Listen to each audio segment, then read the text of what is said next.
देखिए, हमारे पास अपडेट नहीं है। उत्तर प्रदेश के उप मुख्यमंत्री केशव प्रसाद मौर्य साक्षात हैं, जो बताएंगे कि आखिर किस तरह की तैयारी कर रहे हैं, क्योंकि भारतीय जनता पार्टी की तैयारी बहुत बड़ी मानी जाती है हर चुनाव के लिहाज से। तो इस चुनाव के लिहाज से कितनी बड़ी तैयारी साहब?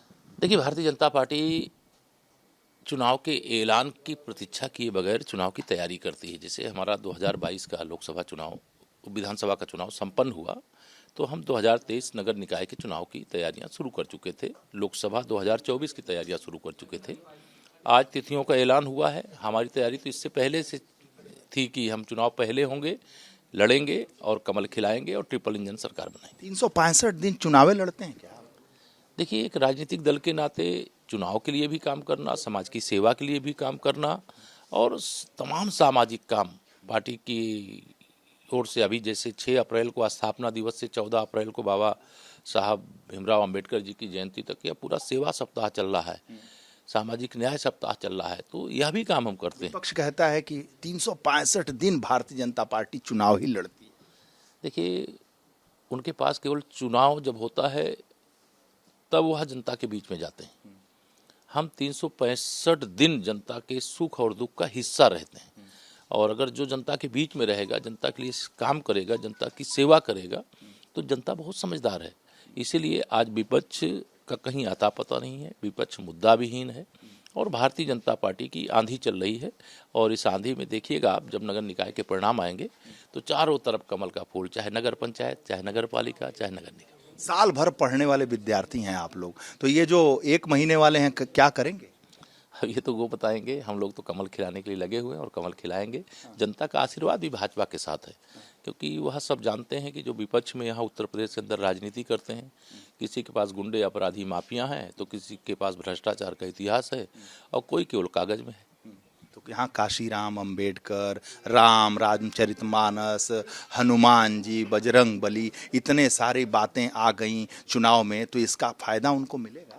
कभी नहीं मिल सकता। देखिए, जो विपक्ष में है, जिनकी आप सपा की बात कर रहे हैं, ये ढोंग नहीं चलता है। जब विधानसभा चुनाव था तब उन्होंने भगवान परशुराम जी की मूर्ति लगाई थी। क्या हुआ? अब नगर निकाय चुनाव समय समय पे मतलब कुछ न कुछ करते हैं। जैसे जैसे चुनाव आया तो कभी परशुराम जी का फरसा याद आता है, कभी आता है तो काशीराम याद आता है। ये चुनावी ढोंग है और चुनावी ढोंग का कोई फायदा नहीं मिलता है। लोग भाजपा को जानते हैं कि भाजपा जो कहती है वो करती है, और करके हमने दिखाया है। और डबल इंजन की जगह ट्रिपल इंजन सरकार बनाने की अपील। अच्छा, ट्रिपल इंजन में आखिरी सवाल है कि 80 का लक्ष्य आपने रखा है, तो 80 का लक्ष्य आपने लोकसभा में रखा है, तो इसमें कितना लक्ष्य है?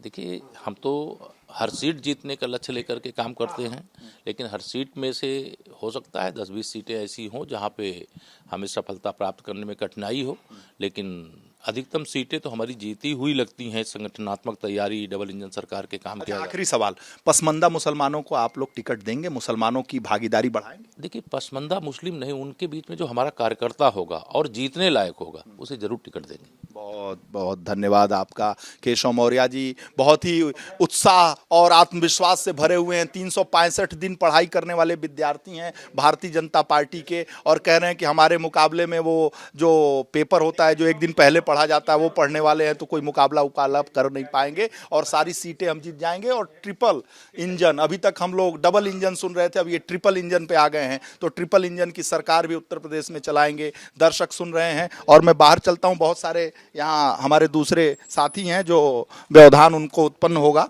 तो ये केशव मौर्य जी का प्रांगण है, और निश्चित रूप से जो आत्मविश्वास उप मुख्यमंत्री उत्तर प्रदेश सरकार के केशव मौर्य के चेहरे पर दिखाई दे रहा था, और बातचीत में उनका कहना था कि सारे मुखौटे, सारे वो जो रामचरितमानस, काशीराम, अंबेडकर और जितनी बातें कही गई हैं और राजनीति की गई है, वो उनकी तुलना उन्होंने परशुराम जी के फरसा और उन मूर्ति से कर दी कि विधानसभा चुनाव से पहले जो मुख्य विपक्षी दल है समाजवादी पार्टी, उसने फरसा लगाया था, मूर्ति लगाया था, बड़ी बड़ी बातें की थी, और रिजल्ट निकला तो क्या निकला। लेकिन जो निकाय चुनाव है, उन्होंने कहा कि ट्रिपल इंजन की सरकार, ये नया एक फार्मूला, भारतीय जनता पार्टी हमेशा फार्मूला में विश्वास करती है। फार्मूला वन, जो फार्मूला रेस हम लोगों ने सुना ना कि फार्मूला रेस के ये बड़े बड़े विजेता हैं और गाड़ी चलाते हैं, लेकिन ये भारतीय जनता पार्टी है, हर जगह सुक्ति की बात करती है, और जो इस तरह के स्लोगन्स हैं, इस स्लोगन्स की मास्टर पार्टी है। तो ये ट्रिपल डबल इंजन की सरकार।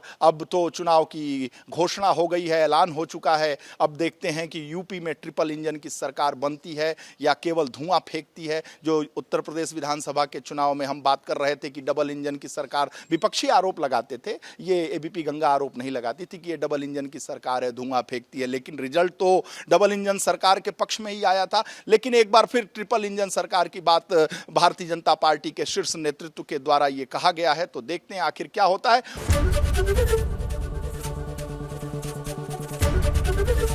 एबीपी गंगा, खबर आपकी, जुबान आपकी।